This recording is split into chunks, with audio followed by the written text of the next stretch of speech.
आप देख रहे हैं आपका अपना सिटी चैनल। सभी को नमस्कार। आज ये जो प्रेस वार्ता है, ये जो हाल ही में एक वुमेन्स रिजर्वेशन बिल के नाम पे पार्लियामेंट में एक कॉन्स्टिट्यूशनल अमेंडमेंट लाई गई, उसके बारे में है। जो हमारे विपक्षी दल हैं, यानी हम वैसे सरकार से विपक्ष में है, पर राजनीतिक तौर पे जो हमारे विपक्षी दल हैं, यानी कि चाहे वो भारतीय जनता पार्टी हो या अन्य दल हैं जो एनडीए के घटक हैं, वो इस बिल के बारे में तरह तरह की गलत भ्रांतियाँ फैलाने का प्रयास कर रहे हैं। सबसे पहली बात तो ये जो कॉन्स्टिट्यूशनल अमेंडमेंट लाया गया था, ये कोई विमेंस बिल नहीं था, विमेंस रिजर्वेशन बिल नहीं था। विमेंस रिजर्वेशन बिल जो है 2023 में लोकसभा में पारित हो चुका है और राज्यसभा में तो 2010 में जब यूपीए की सरकार थी तब पास हो चुका है। ये एक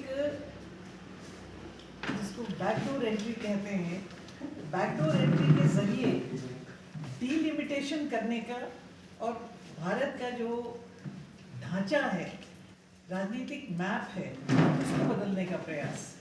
अगर आपको थोड़ा सा पीछे में ले जाऊं, 2023 में जो bill women's reservation bill pass हुआ, सभी दलों ने, कोई भी ऐसा दल नहीं था जिसने इसका विरोध किया, सभी दलों ने सर्वसम्मति से, ध्वनि मत से इसको पारित कर दिया था।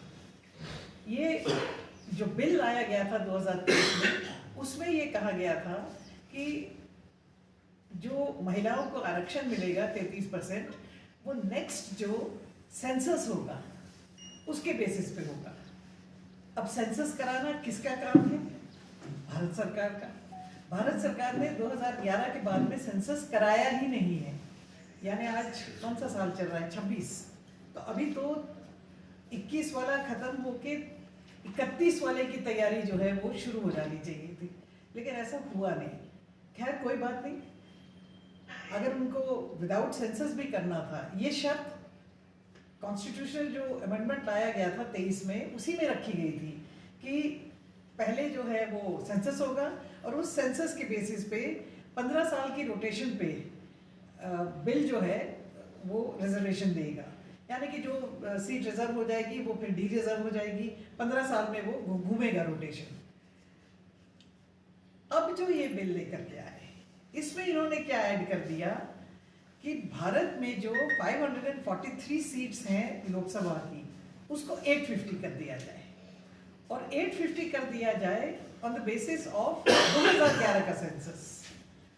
अब 2011 का सेंसस तो आज बोला है 2011 का सेंसस, कल बोलेंगे 2011 से भी पहले का सेंसस, 2001 का सेंसस। इसकी तो कोई सैंक्टिटी नहीं है। आपको जब अगर कोई चीज आपको करनी है वर्तमान समय में, तो आपको वर्तमान फिगर लेने होंगे। तो लेटेस्ट सेंसस के बारे में तो बात मानी जा सकती है, जो कि 2023 के बिल में ऑलरेडी पास हो चुका है कि लेटेस्ट सेंसस किया जाएगा। लेटेस्ट सेंसस के हिसाब से डिलिमिटेशन होगा। डिलिमिटेशन आपको पता है, पहली बात ये बिल ही फॉल्टी है, ये अमेंडमेंट जो लाई गई ये फॉल्टी है, क्योंकि Parliament does not have the right to delimit. Delimitation का राइट जो है डिलिमिटेशन कमीशन को होता है। आपने कैसे फिक्स कर दिया कि 850 सीट्स होंगी? ये तो डिलिमिटेशन कमीशन फिक्स करेगा। बेसिस चाहे जो भी हो, पार्लियामेंट कैन नॉट फिक्स कि कितनी सीट्स होंगी। डिलिमिटेशन कमीशन जो अपॉइंट होगा वो फिक्स करता है कि कितनी सीटें आफ्टर डिलिमिटेशन, जो भी फॉर्मूला बनता है पॉपुलेशन का फॉर्मूला। अब पॉपुलेशन के फॉर्मूले में आज देख लीजिए, हम किसी के अगेंस्ट नहीं हैं, पर हम अपने लिए तो हैं।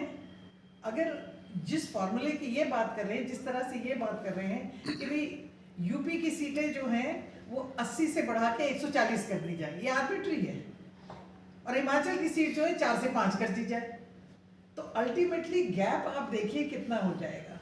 सदर्न स्टेट्स में, छोटे स्टेट्स में, नॉर्थ ईस्टर्न स्टेट्स में गैप जो है ये इतना ज़्यादा हो जाएगा कि it will not be representative of India as it exist. तो हमारा ये मानना है कि ये जो बिल रादर अमेंडमेंट लाई गई, इसका इरादा जो है विमेंस रिजर्वेशन से तो कोई था ही नहीं। विमेंस रिजर्वेशन पास हो चुका है।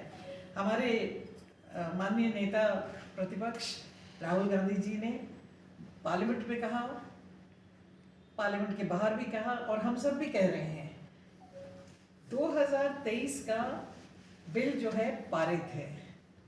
सारे उसके टर्म्स एंड कंडीशन जो हैं वो 16 अप्रैल को नोटिफाई भी हो गए हैं। आप उस बिल को लागू कर दीजिए as it is. What is the problem? 543 seats पे आप लागू कर दीजिए, सेंसस चालू कर दीजिए। सेंसस कराना तो भारत सरकार का काम है, होम मिनिस्ट्री का काम है। होम मिनिस्ट्री अगर अपना काम करे तो इसमें मुझे नहीं लगता कि कोई इस तरह की बात है। तो हम इस बात को स्पष्ट करना चाहते हैं, कांग्रेस पार्टी इस बात को स्पष्ट करना चाहती है कि Congress party stands for women reservation. सबसे पहला विमेन्स रिजर्वेशन बिल राज्यसभा में 2010 में कांग्रेस ने पास किया। उसके बाद में फॉर वेरियस रीजंस लोकसभा में वो लैप्स हो गया, नॉट कि उस पर वोटिंग नहीं हो पाई और लैप्स हो गया। आपको पता है कि कोई भी बिल जब पार्लियामेंट में पेश होता है या विधानसभा में पेश होता है, उस हाउस की अवधि के दौरान अगर उस पर वोटिंग ना हो तो वो लैप्स हो जाता है। तो वो लैप्स हो गया बिल। उसके बाद में 23 में लाया गया, पास हो गया बिल, उसको ये इम्प्लीमेंट करें। कांग्रेस पार्टी विमेन्स रिजर्वेशन के लिए स्टैंड करती है और हमारी ये मांग है कि 2023 का जो बिल है उसी के बेसिस पे विमेन रिजर्वेशन जो है वो इमीडिएटली दे दी जाए, आज से तत्काल, इसी moment. Nothing stops you. Parliament में पास है, राज्यसभा में पास है, सभी राजनीतिक दल इसके हक में है। तो लोगों को मिसलीड मत कीजिए कि कांग्रेस या अन्य पार्टियां विमेन रिजर्वेशन के खिलाफ है। नहीं, हम आर्बिट्री एंड बिल्कुल जिसको बोलते हैं अनसाइंटिफिक डिलिमिटेशन जो है ये बैकडोर से करना चाहते हैं, उसके खिलाफ है। वो कॉन्स्टिट्यूशनल नहीं है, तरीके से नहीं है। डिलिमिटेशन करना है तो पहले सेंसस कीजिए, डिलिमिटेशन कमीशन बनाइए, डिलिमिटेशन कमीशन को टर्म्स एंड कंडीशंस दीजिए। उन टर्म्स एंड कंडीशंस पे डिलिमिटेशन कमीशन बताएगा कितनी सीटें बढ़नी है, किस स्टेट में बढ़नी है, क्या उसका डेमोग्राफिकल वो होना है। पर पॉलिटिकल एंड अदर जिसको बोलते हैं मैप को आर्बिट्रीली बदल देना, हम डेफिनेटली उसके खिलाफ हैं। विमेन्स रिजर्वेशन के हम फेवर में हैं। Any question? डिलिमिटेशन का समर्थन और ना समर्थन करने का तो प्रश्न ही नहीं उठता है, क्योंकि जनगणना चली हुई है। कौन सी जनगणना चली हुई है? क्या आप इस पे प्रकाश डालेंगे? आपको पता है कि जनगणना जो चली हुई है वो जातीय जनगणना चली हुई है, ना कि जनगणना। जो 2011 की जनगणना है उसी के आधार पे जातीय उस पे वो जनगणना चली हुई है। एक्चुअल जो जनगणना होती है, जो कि होनी चाहिए थी, जो कि हमारे संविधान में है कि हर 10 साल के बाद में जनगणना होगी, यानी कि 2021 में जनगणना तो कंप्लीट हो जानी चाहिए। और अभी चर्चा हो रही है कि जातीय जनगणना हम करेंगे, कर रहे हैं, नहीं कर रहे हैं, क्या कर रहे हैं, ये भविष्य के घर में जब सामने आएगा तब हम जनगणना के खिलाफ नहीं है, हम डिलिमिटेशन के भी खिलाफ नहीं है, लेकिन डिलिमिटेशन के को घुसाने के लिए बैकडोर से महिला आरक्षण का नाम लेना ये बिल्कुल गलत बात है। और ये बैकडोर से अपने जो एजेंडे को जो है वो घुसाना चाहते हैं। विमेन्स रिजर्वेशन 543 सीट्स पे जैसा पास किया था 2023 में, इसी सरकार ने, इसी प्रधानमंत्री ने, इसी होम मंत्री ने वही बिल लेके आए थे, यही कानून मंत्री, यही सारे थे, यही लेके आए थे, पारित हो चुका है, उसको लागू करें। 15 साल के रोटेशन में on the basis of the last census, we are not against census. आपको बैकफुट पे नजर आती है? नहीं, तो आप तो आशा नहीं, ऐसा नहीं है। कांग्रेस में भी महिलाओं को, कांग्रेस में क्यों, हर पॉलिटिकल सिस्टम में महिलाओं को जगह है ही है। आफ्टर ऑल 50% ऑफ आबादी है, महिलाएं हैं। महिलाओं का अपना महत्व है और महिलाओं की अपनी जगह है। आपने देखा कि जो 9 जो बाई इलेक्शन हुए उसमें हमारी 2 महिलाएं जो हैं वो लड़ी भी और दोनों विधायक बन के आई हैं। तो ऐसी ऐसी कोई बात नहीं है, महिलाओं को महत्व मिलता ही है। हमारी महिला कांग्रेस है तो महिला कांग्रेस का अपना एक रोल है, अपनी वो है। महिलाओं को पीछे रखने का किसी की कोई भी पॉलिटिकल पार्टी एक्सेप्ट आरएसएस कोशिश नहीं करती। देखिए, आरक्षण की क्यों बात हो रही है? आरक्षण की बात इसलिए हो रही है क्योंकि सोसाइटी, हमारी जो इंडियन सोसाइटी है उसका एक थॉट प्रोसेस है। इसका थॉट प्रोसेस ये है कि महिलाओं को घर में बैठना चाहिए।